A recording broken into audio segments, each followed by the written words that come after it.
इससे पहले तक कोई गलती गुस्ताखी हो तो उसके लिए माजरत हमारी तरफ से, ठीक है जी।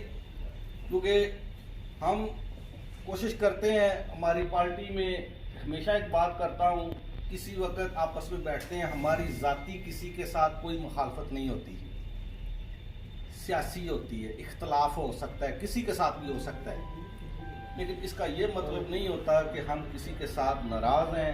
ये आज एक बात पे आप मेरे साथ मुत्तफिक नहीं होते, 2 दिन बाद, 1 वीक बाद आप हो सकता है उसी बात पे मेरे साथ किसी जगह मुख्तलिफ हो, डिफरेंट पोजीशन में हो, वो इख्तलाफ ख़त्म हो गया, ठीक है। हमारी पार्टी का भी यही असूल है कि इंट्रा पार्टी इलेक्शन के बाद चाहे 2 ग्रुप भी हों, अगर कोई हार गया तो दूसरा जाके उसको मुबारक भी दे और उस पार्टी के साथ बैठे, उस पार्टी को साथ लेके चले, ना कि वो नाराज होकर घर बैठ जाए।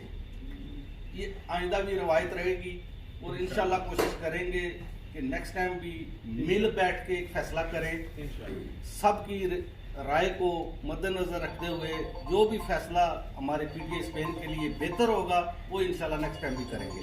बहुत शुक्रिया साहब। इमरान खान जिंदाबाद, पाकिस्तान तहरीक इंसाफ स्पेन जिंदाबाद, पाकिस्तान तहरीक इंसाफ जिंदाबाद।